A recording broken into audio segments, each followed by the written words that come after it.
In this one, I'm going to be ditching this massive stock primary cover on my 1972 Shovelhead Harley, and I'm going to be replacing it with a tin primary cover, which looks a lot more old school. Obviously, the first thing to do is to drain the oil. Now the oil's drained, I'm going to remove these 8 bolts which secure the outer primary to the inner primary cover.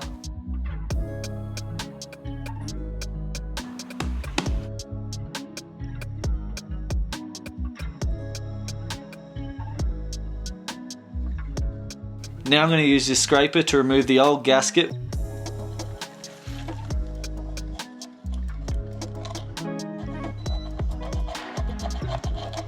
So although this is an electric start tin primary cover, as you can see it's got the hole where the roller bearing goes for the starter shaft, but apparently the company, Porgho, however you say it, stopped making these electric start tin primaries because the torque of the electric start gear was a little bit too much on the primary cover and it actually started to warp these tin primaries. So what I'm going to be doing is completely eliminating the electric start on my Shovelhead.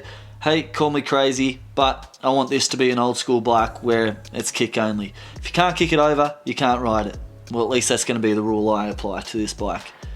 So now I'm going to remove the starter solenoid, but before I do that, I need to remove the seat and disconnect my battery. So when I go along fiddling with the starter solenoid, it doesn't turn over the bike and it takes off on me. Now the battery is disconnected, I can go ahead and remove these 2 bolts that secure the starter solenoid.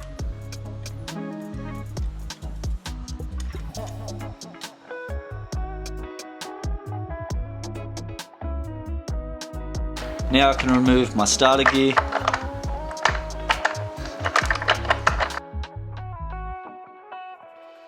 Now to remove the 2 bolts securing the starter motor to the inner primary. As you can see, there's 1 bolt here and there's 1 bolt on the inner of the primary cover.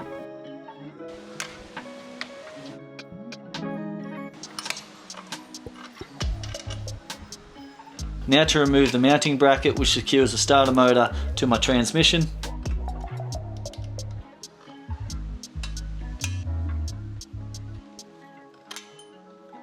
And lastly, all I have to do is remove the starter motor, which I've already disconnected the wire that runs to the starter solenoid.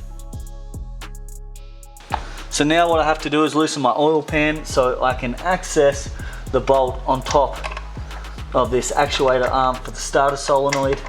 After all the fiddling around, which I didn't film, you can now see the bolt that I need to remove before taking out the actuator arm.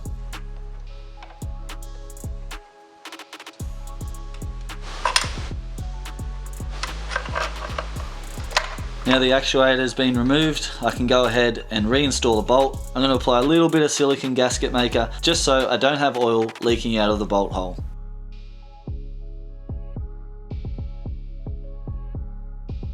Now as you can see, I've got a gaping hole at the back of my primary cover where the starter motor has been removed. I had to buy 2 block off plates, one for where the starter motor went and another for where the starter solenoid went. And these are the block off plates for my starter motor and solenoid, so let's install them. I'll be starting off with the starter motor block off plate, which only needs 2 bolts to secure it to the inner primary.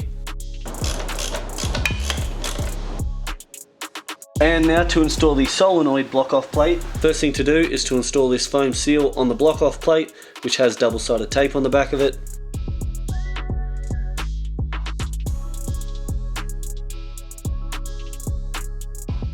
Then the actual plate that holds it in place.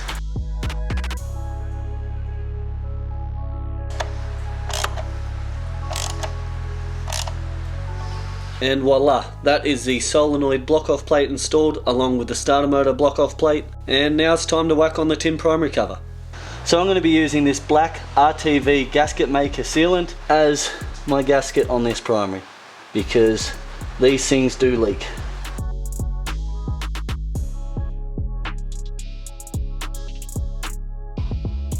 Now this is going to be some messy shit trying to line this up and not get all the silicone off on my hands. After tightening the 8 bolts that secure the tin primary to the inner primary, it was time to let the silicone dry and move on to installing some new parts.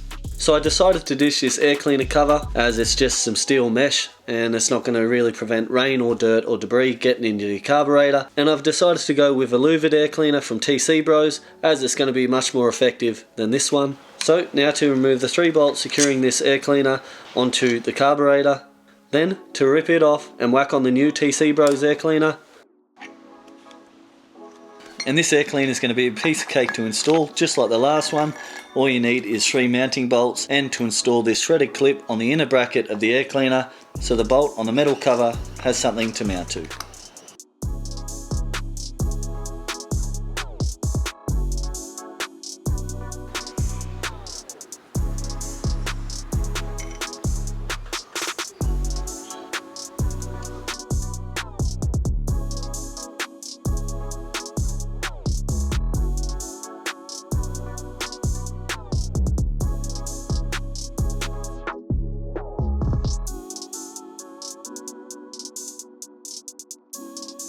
And Bob's your uncle. That's the air cleaner installed.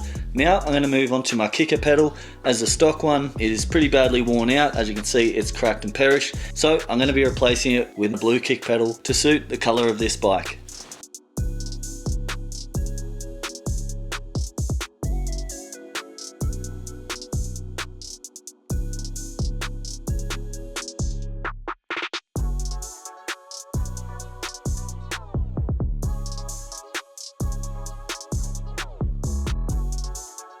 So in that 24 hours where I was waiting for the silicone to dry behind the primary cover, I went and bought a new Harley.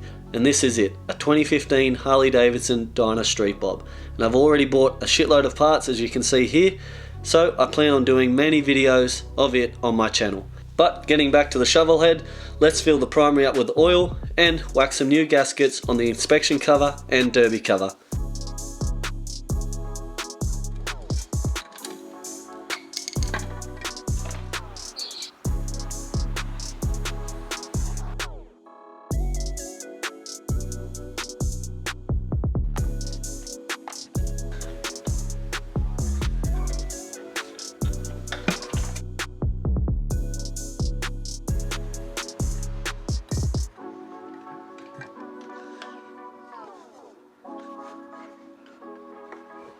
And done. Now what I want to do is start the bike up, get it nice and warm, and make sure my primary cover doesn't leak oil.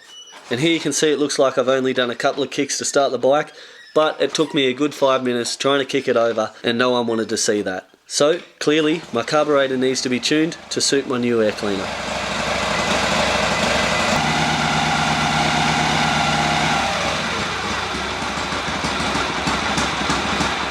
And as you can see here, I'm running my finger along the bottom of the tin primary cover just to see if there's any oil leaks, and thank God it doesn't leak oil.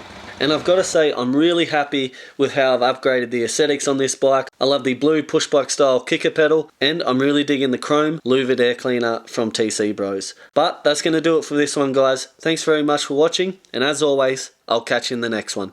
See ya!